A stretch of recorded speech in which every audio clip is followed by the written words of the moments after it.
What's happening, guys? Welcome back to JTX. Where have I been?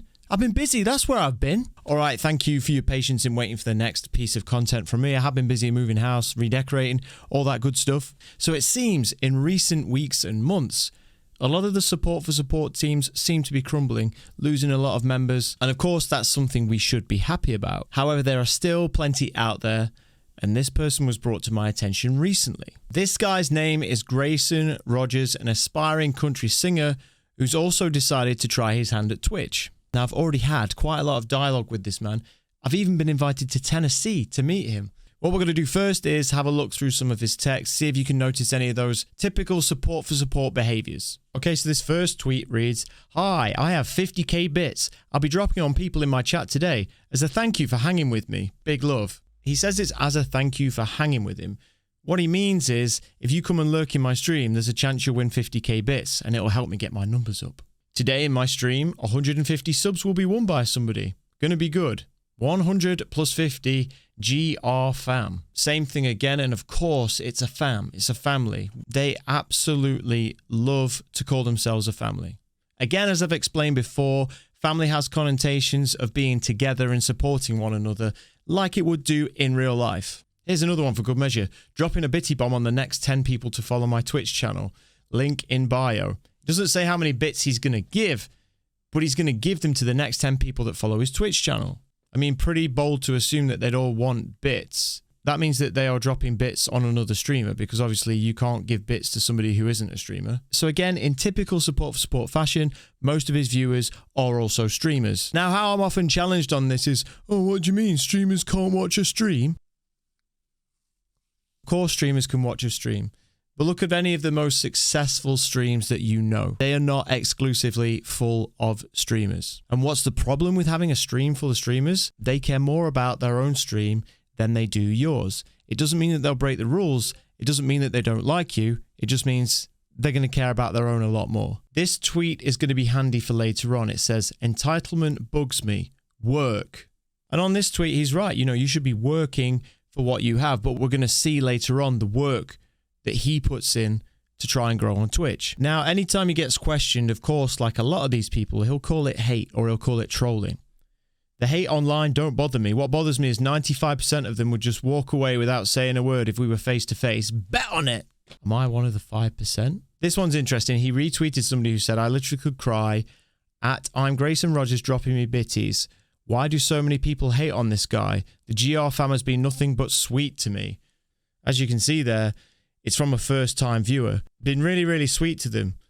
Well, of course, you're going to say that. They've just come in and dropped you 2,000 bits, and you've then gone and promoted them for it afterwards, which was exactly what they wanted.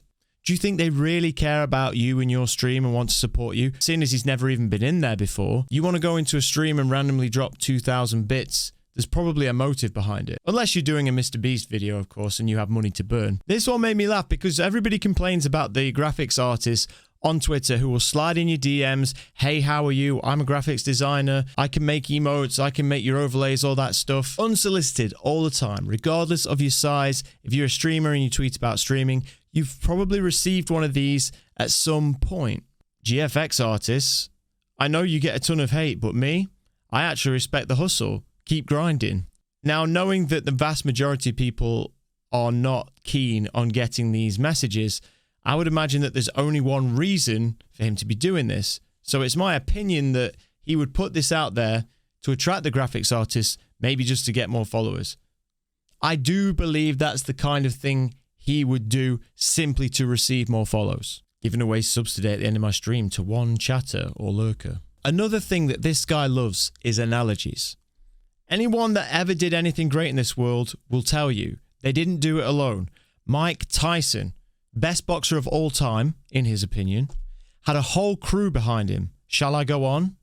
Yeah, most boxers do have a whole crew behind them. They have to. They'll have a manager, several trainers, a dietitian, a chef, friends with them to bring them up and spur them on. To suggest that this is any way similar to how support for support works is really dumb. So what are you going to do? Surround yourself with a load of other streamers who are going to help push you up there when all they really care about is their own stream? Do you think that Mike Tyson's team wasn't being paid?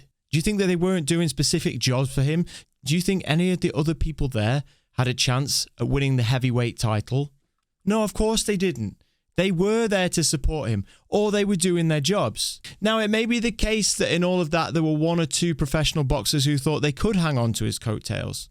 But believe me when I say most streamers believe that they have got what it takes to make it, and that's why they stream so relentlessly. And the vast majority of people in these support for support groups, they want to get bigger. They want to make it. How is being surrounded by those people going to help you? All you're going to do is blow up each other's numbers artificially, and it reaches the point where it gets found out. You'll also notice that with the support for support leaders, there seems to be a cap, a sort of limit on numbers. There seems to be a cap, some sort of limit on concurrent viewers where they don't seem to be able to surpass it.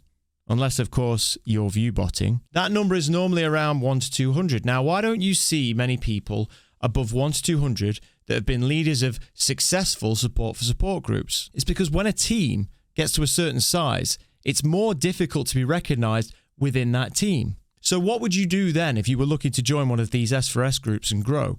Are you going to join the biggest team where you're going to get lost with everybody else because you're nowhere near the top? You weren't there originally. You're not one of the friends. Or are you going to go and find a new one? See, if it was me, I'd find the one that was on the up and that was smaller and that I could get recognized in. If I did support for support, but obviously I know that doesn't work.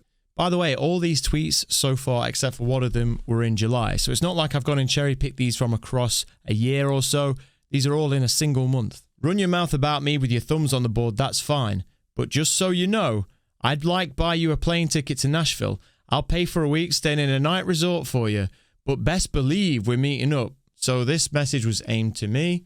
He said that he'd pay for it. So I said, cool, book it. He wanted me to DM him. So I did DM him. I told him to book it in his own name, hand the ticket details over to me. Then I would pay to change it myself into my name. He didn't reply. And instead, he actually blocked me. When he was questioned about this, he said it was because I took too long to reply.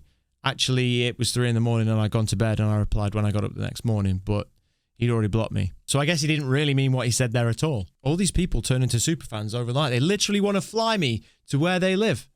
They're so generous. Another interesting tweet from Mr. Grayson Rogers.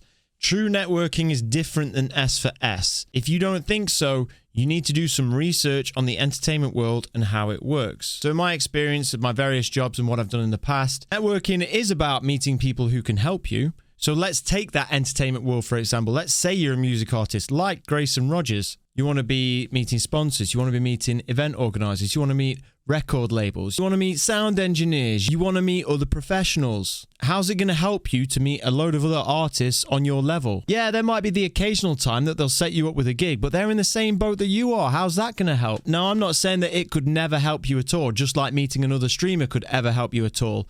But bringing together a load of new streamers to bump up your own numbers is not networking for them, and it doesn't help them. I'm willing to debate anyone who says otherwise live. Just tell me when and what platform. I'd love to organize it, but unfortunately you blocked me, Mr. Rogers, so I really don't know what to do. I mean, I'd happily debate that live. I think that would be pretty easy for me. It'd probably be good viewing and content as well, but I mean, if you do see this video, I'd be happy to take you up on that absolutely anytime. There was also this video. On Twitch, reaching out to him on Hover, TikTok, Facebook, the name goes on. Trying to meet as many people as I can, right? Scratching and crawling my way to get to where I am. Now, I'm not as far as I'd like to be in the streaming world, and same with the music world, but I feel blessed to be where I am right now. Thank God for my work ethic. All credit to him for my work ethic and scratching and crawling my way to get there. And in less than a year, sometimes we're pushing partner numbers, and I'm excited about that. And my advice would be for anybody out there, do what you got to do to meet the people. And for the people that have negative comments about you for doing that, forget them. There's a button called block. Use it. I thought about this and I think it's a really important point. In my previous occupations, in order to grow, in order to get better at what I was doing, it was great to have positive feedback. That's encouraging. But in order to properly learn and improve, I needed negative feedback too. When I first became a manager or a senior manager, it wasn't about what I could do well. They knew what I could do well. That's why I was in that position. It was about what I didn't do so well. Now, I'm not saying you should listen to trolls or insults, but you should take stock of what other people say from time to time even if you don't necessarily agree with it, even if you just give it a quick think over. And how many people are saying these things? And do they have a reason to say it? So are they just saying it to you because they're backing up a friend? Would they really care about what you're doing? Do they want to see things that are going to improve on the platform? One of the worst things you can do in this world is simply say you're not going to listen to anybody who says anything negative about you. You can push positivity all you want. That's not a bad thing. Of course, I'm not saying that you need to be involved in drama all the time. But what I am saying is there is negativity in the world and we are all flawed. So for example, when I went into management at 23 years old, I thought I was great. I thought the sun shined out my backside. I thought that I had no flaws. I was quickly brought back down to earth, but quickly realized that actually I did have flaws and I did need to work on those. It was hard to take at the time, especially being young, but that's the truth. So you should be selective about who you listen to, yes, but to simply write off anything that's negative, I see that as a very bad thing. Okay, so let's take a look at some segments from his stream. Do you think we're going to find any support for support behavior? Spoiler alert, we do.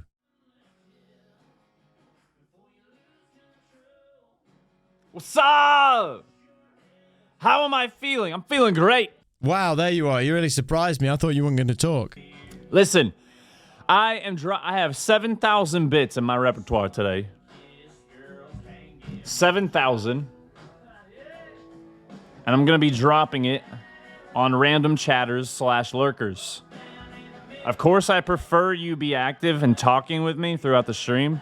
But as long as you keep me tabbed up and your view count continues to count, so random user can detect you, you'll have a chance. If random user can't detect you, meaning your view is not counting, I don't know what to tell you.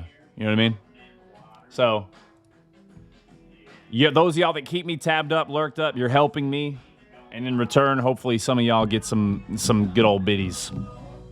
I actually can't believe just how shameless he is. He's running this stuff all the time. It's not just the odd giveaway, it's almost every stream. You are literally having to pay people to remain in your stream just to tab you up. And I get this all the time. What's wrong with lurking? Nothing is wrong with lurking, but lurking means that you are sometimes watching, sometimes listening, whatever. You're there for the content, even if you don't have your full attention on it. Tabbing is putting up a tab and forgetting about it. Giving them a number just for the sake of giving them a number, and they see that as good support. Okay, so here's the deal. I'm gonna be dropping. I have 7,000 bits to give away today, and I'm gonna be dropping them on random chatters / lurkers. I prefer you be chatting. I'm gonna be honest. I prefer you be chatting. I'll probably drop some on the chatters first. However, you do not have to be chatting. I'll probably be dropping some on the chatters first, but he says all you have to do is put up a tab. So is he not picking them at random? How's he picking them? You can just simply drop me a tab, drop me a lurk, which helps me, and in return, you'll be eligible for some biddies. Okay? And here's why it's important to make sure your view still counts. This is a test. I repeat, this is just a test. Okay? Just a test. This is just a test. This is just a test. This is just a test. That's right. You're a support for support creator. If your view is not counting, random user, if Spider FPS, this is a test, I repeat, this is just a test, this does not count. If Spider FPS's view was not counting right now, then random user would not be able to detect that Spider FPS is in here. So how do you make sure your view counts? You just simply keep me tabbed. Don't mute the stream itself. If you got to walk away, go do stuff. If you have to mute, just mute the device or mute the tab. Just don't mute the stream. Okay, do not mute the stream, otherwise your view will stop counting. However, in my opinion, it's still important to refresh your stream to make sure your view still counts. Because even when I feel like even when people were like, "Yo, I'm not muted, but my view's not counting," I would refresh anyway if you can. But that's just me.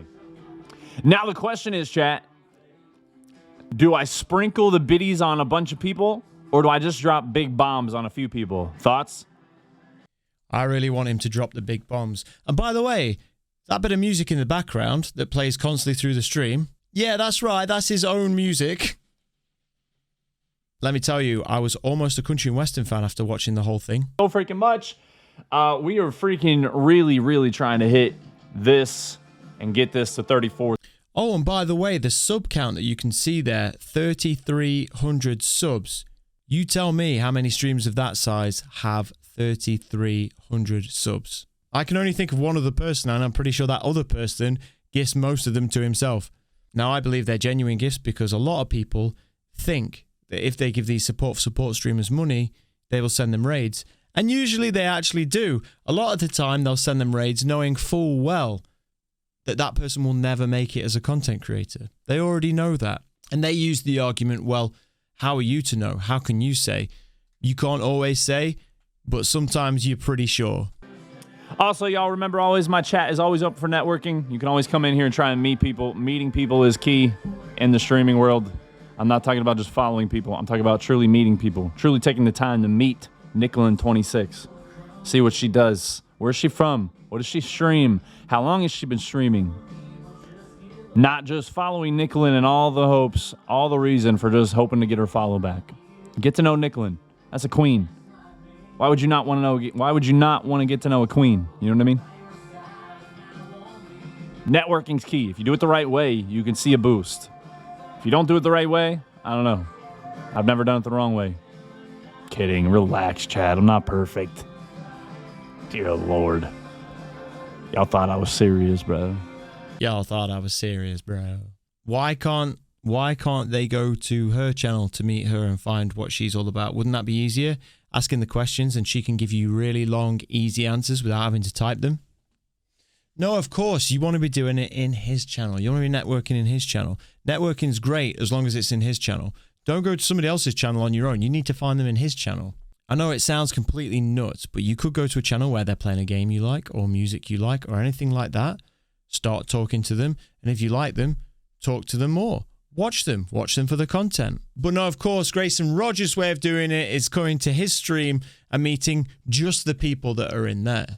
And then what happens is occasionally you will meet somebody that you like in these networking groups. And then people say, well, I've met some great people in there. I'm sure you have, but you would have met other people if you've been in other streams and you wouldn't have to worry about whether they actually like you because they're in this support for support circle. Are you running the subathon today? It all depends. It all depends, baby. That's completely up to, I stay on for however long it lasts. You know what I mean? Maxi Mello says, support the grind. Support the grind, baby. Thank you for the follow, Maxi. Anytime you see me live, feel free to come in here and network. That bit's really weird. He says he's doing a subathon, but there's no timer or anything on the screen as I can see. I don't know whether he'd have had a timer somewhere else, like in a Discord server or anything like that, but it seems pretty strange. He's asking him if he's doing a subathon, and then he's saying he doesn't know. I can't promise you any results out of it, but what I can tell you is the more people you meet, the better it is. The more friends you have that have your back, the better it is, right? There's 8 million streamers on Twitch alone. You feel me? Might as well try and smash goals and find friends that you can do it together. You're more than welcome to meet people here anytime you see me live. The more friends you have to back you up, the better. Well, I've seen myself when these support for support teams start to crumble, you find that most of them are not actually that good of friends. Yes, there are still a couple that remain friends, but for the most part, they were there for one thing, and that was to gain numbers from each other. Don't forget, y'all, keep me tabbed up, keep me lurked up all the way through the end of stream. You'll be eligible for 7,000. Are you on console or PC? I'm dropping 7,000 biddies to chatters/lurkers, but you have to make sure that your lurk continues to count as a view. Otherwise, you won't be eligible for the random user to detect you. Again, throughout the stream, he constantly reminds people he's giving bits away. He constantly reminds people that they need to tab him up, post him up. It's really freaking tiresome. He talks about promoting the stream and promoting other people more than any kind of actual content. Now, what you are watching here is a 3-minute section of the stream that's been speeded up. Within these 3 minutes, he doesn't say a word. Nothing at all. Now, if you're some super cracked esports player, maybe you'd get away with this because people would be purely watching for the game and nothing more. But he is not that, and he says absolutely nothing. And this is the guy who's trying to give you advice on how to stream and how to grow. Now, there are other parts of the stream that have this silence as well, and you might think, well, 3 minutes out of 10 hours isn't bad, but 3 minutes straight without saying a word to anybody is not really good enough when it comes to streaming. Am I following you on Twitch? Dude, I probably don't follow half of y'all because I've been maxed out on following people like for like a year. There's a follow limit of 2,000 on Twitch. 2,000 people he's following. So why has he followed them? You're telling me he likes 2,000 different creators enough to drop them that follow? I think we all know that he dropped those follows to get them in return, even though he says he's against that. All right, Zenobi, appreciate you being part of this community, dude. Appreciate you telling other people about this community. Word of mouth is how this community will continue to grow and thrive, man. And I appreciate you doing that. Thank you for keeping me tabbed up every day, bro. Thank you for hanging out. Thank you for the raids. Appreciate you, brother. Thank you for all you do, man. Appreciate you guys hanging out, man. You guys are incredible, dude. Let's freaking go. Let's freaking grow. Let's continue to spread the word about this community, dude. Okay? Continue to spread the word about this community. I can work my ass off, right? But hey, man, if all 90 plus of you tell one of your friends that are on Twitch, hey, you should come check out this dude in this community, I tell you what, man, sky's the limit.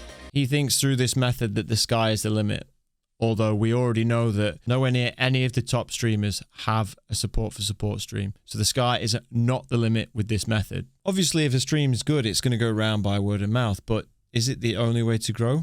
Maybe if you put out really good content, you might get on recommended lists. You're more likely to notice if you're working on your content, and if your content's great, rather than shouting people out all stream. And then we're going to raid out, and GR Fam has a reputation to uphold when we raid out.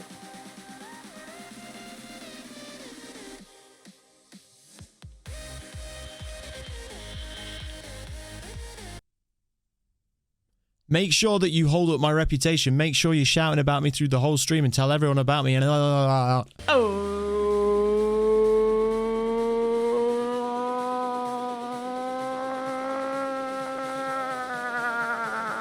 Let's go, baby.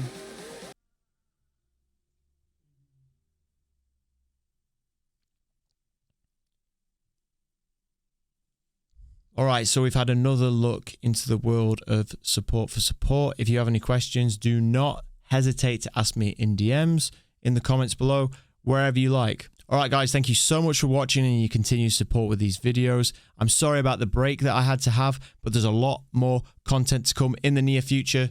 See you later. Goodbye.